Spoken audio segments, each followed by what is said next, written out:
Welcome, welcome.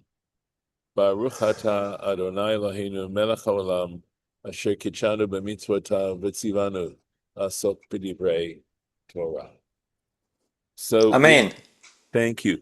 We are in the middle of a halakha, the halakha that involves levirate marriages, and we were given the circumstances under which a levirate marriage would take place, and that is that if a man dies childless, his brother takes his wife and performs a ceremony in which he takes his brother's wife and has children with her in order to sustain the name of his deceased brother. That's what the Torah says as far as this is concerned. Interestingly enough, this is another example where we will introduce an oral law issue, because the Torah is going to explicitly say, well, what if the brother doesn't want to take the wife? What about that situation? So again, oral law, it's pushed by circumstances, and circumstances are part of reality. That is what we live in. We live in circumstances. So at any rate, here we are continuing with the basic purpose of the law as stated, right? So you just read in the previous verse, in verse 5, how he is to perform the duty of a levir. This is the surviving brother, right? And we'll see it's, of course, the oldest of the surviving brothers. There were other conditions as well that were involved here. So, for example, I would say that if in fact it seemed to me that what it was saying, and we did this yesterday, that if the brother was born after the husband had passed away and the wife was left childless, this would not necessarily apply to this brother. It seemed to me that that's what it was saying. At any rate, going on, Vahaya habachor asher teled. So in this new union, right, the firstborn which she shall give birth to. Going on. Yakum al Shem Achiv Hamed. He shall arise in the name of his deceased brother.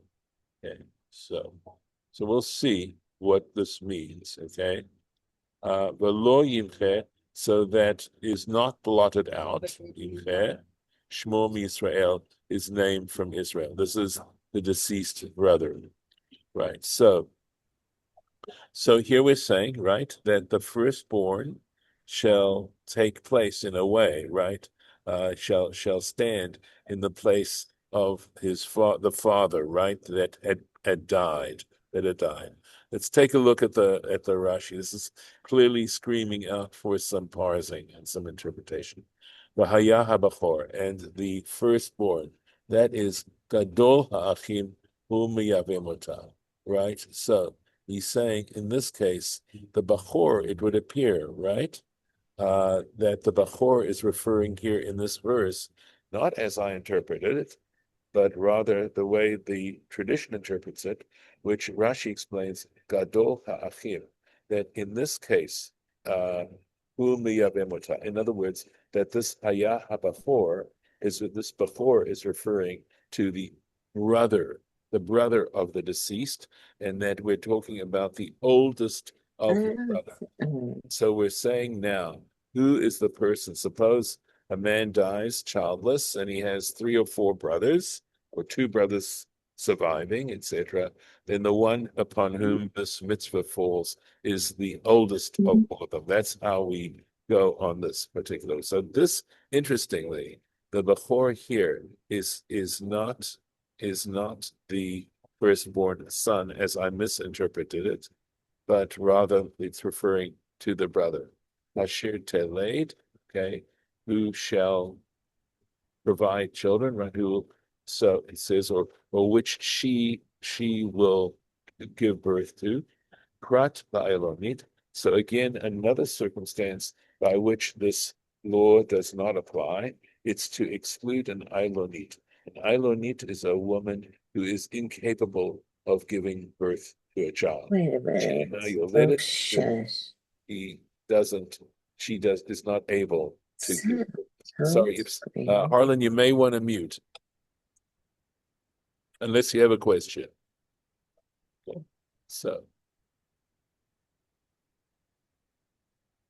So what it's saying then is, right, Yakum al Shem, right? So it shall arise. And here we clarify why I misinterpreted, or at least the reason why what I said was a misinterpretation, right? He shall arise in the name of his brother. So here we go. Rashi clarified. And as I said, this was screaming for parsing. Zech ben Ishto. Okay, again, please mute. Please mute. The one who performed the levir's duty, right? To the deceased husband's wife, Yitol Nachalat Hamet. He shall receive, he shall take the inheritance of the deceased brother Benichse Aviv in his father's inheritance, his father's property. So, just to clarify, we're talking about the brother who performed the duty of the levir, and when the property is divided, the one who performed the levirate marriage takes the deceased brother's property along with his own when the estate is divided.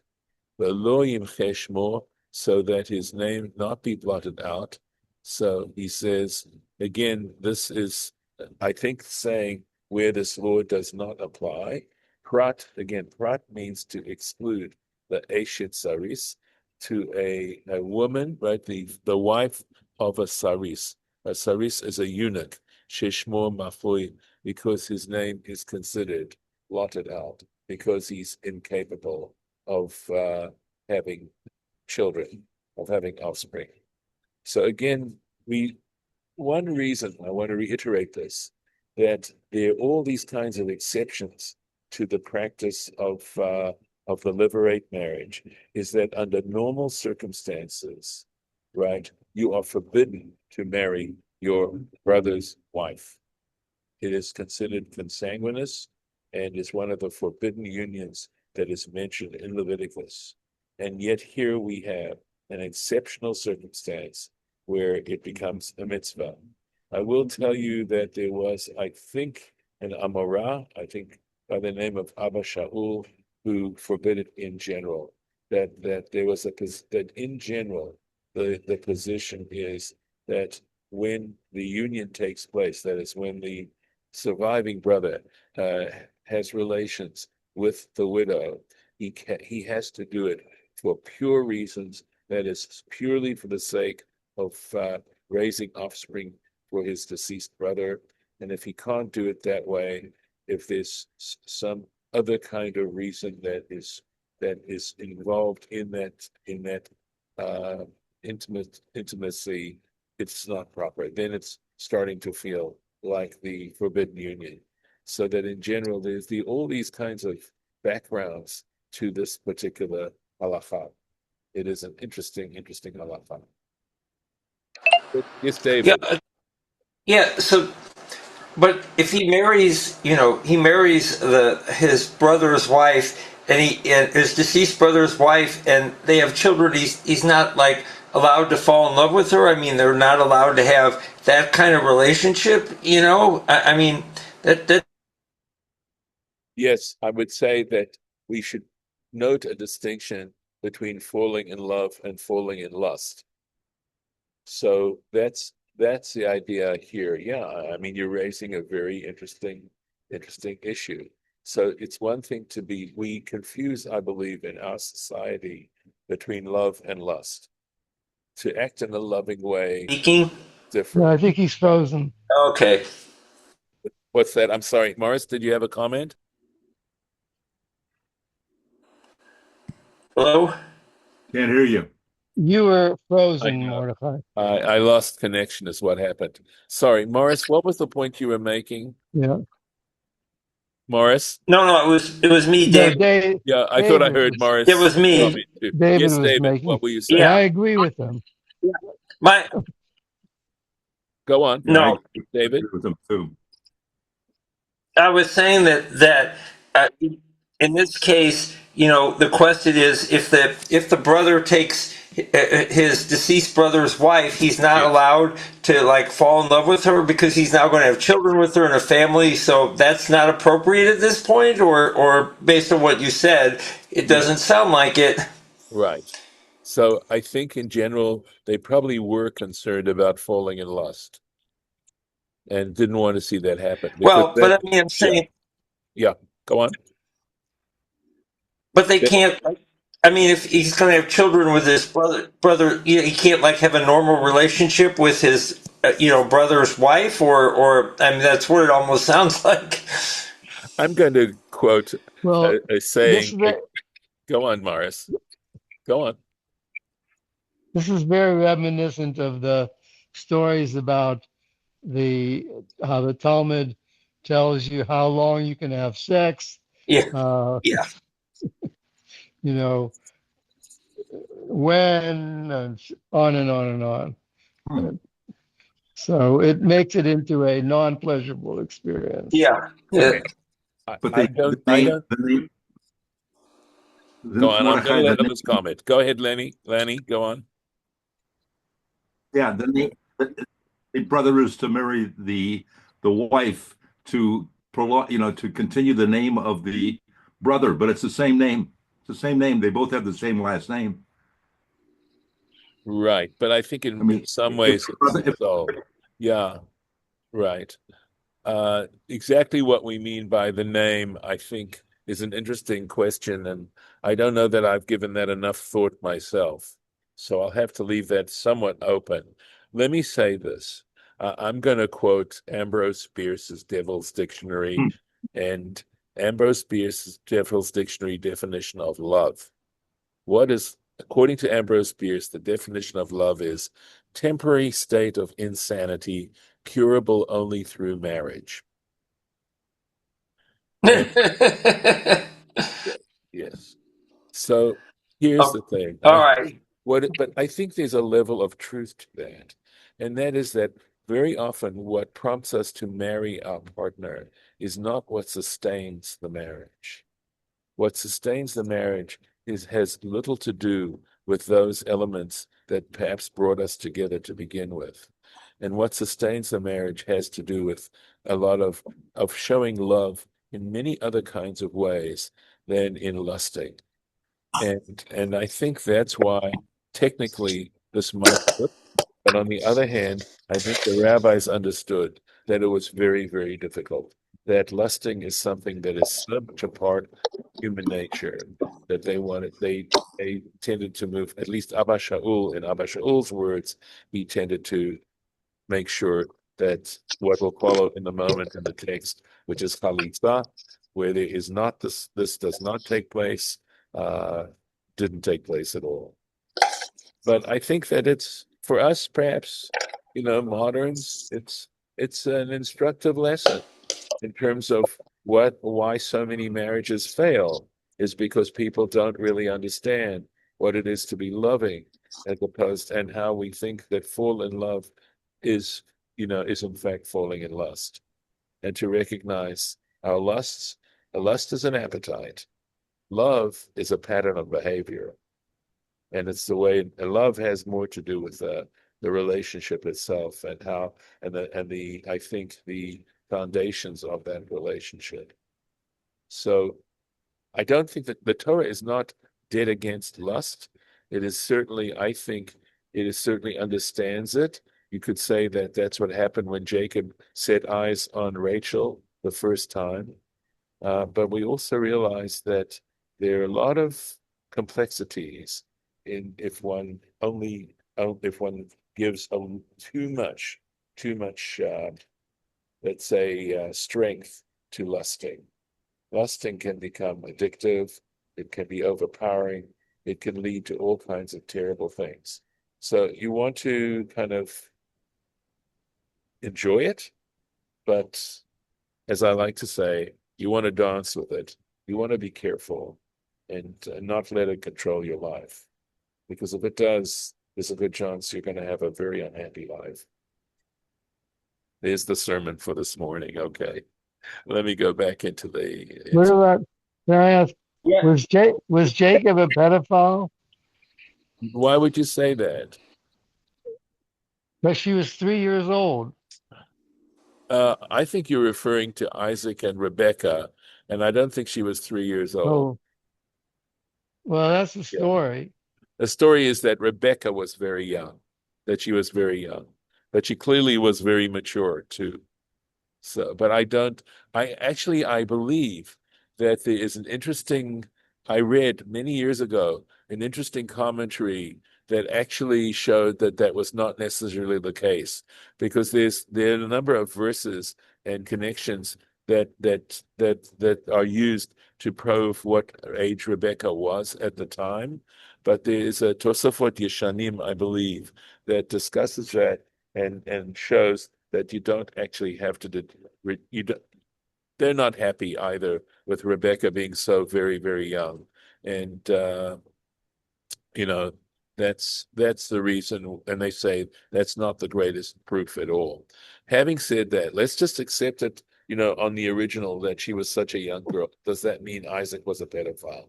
No. I think a pedophile represents someone who clearly doesn't limit it to one person, but has a problem with young girls in general, or young men, very young men in general. I think that's a pedophile. But we also have to recognize that the whole notion of childhood and the responsibilities and going through childhood has developed over the years, and it wasn't back what it was back then. But whether or not, in fact, they were engaging in sexual relations is another story altogether. Anyway, opening up a whole can of worms and I want to get back as we can into this text, if I may, uh, admitting that these are definitely things that need to be talked about. So here we go. Ve'im lo yachpotz ha'ish. So there's that ve'im, but if, right? The circumstance. Lo yachpotz ha'ish. If the man does not desire lakachat et yevimto, to literally it means to take, right? His Yivama, right? This woman, this was that was left childless and a widow, right? Doesn't want to do it. But alta yivim tor hashara. The Yivama, we'll call her Yivama because I don't know of any English translation for that. But this Yivama shall go to the gate, right? El and to Hazkenim, the elders, the Amra, and she shall declare. Me'ain Yivami, right? She says, my levir refuses Lahakim La'achiv Shem Israel, to raise up for his brother a name in Israel. Lo Ava Yami, he does not want to perform the levir's duty with me. Let's take a look at the Rashi. Right, so let's go back here. So Asha'ara, to the gate.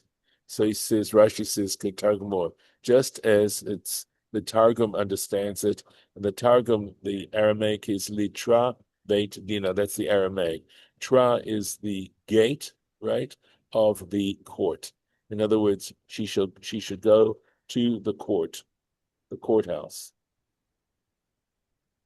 Going on.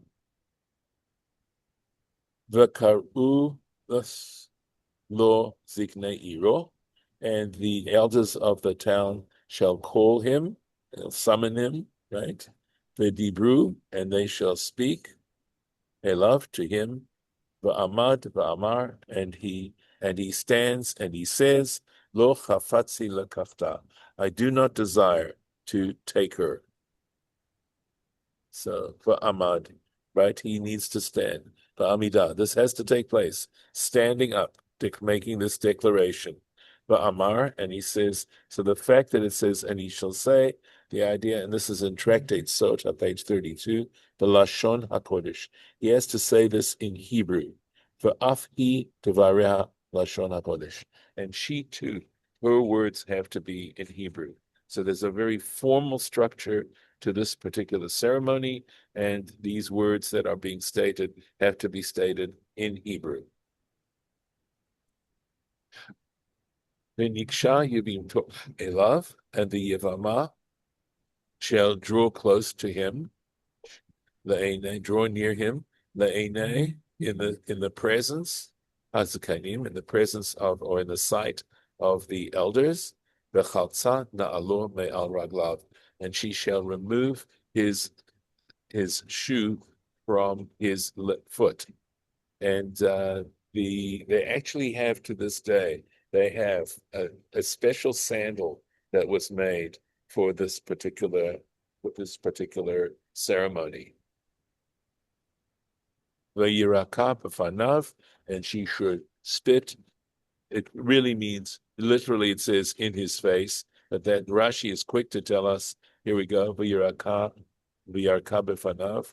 It means al gabe karka, and that is to say on the floor. She doesn't spit in his face. She spits on the floor, meaning, and it says, when it says b'fanav, it means in front of him, right before him. V'anta, and she should speak up, v'amra, and say it again. So her words have to also be in Hebrew. Rashi's informed us.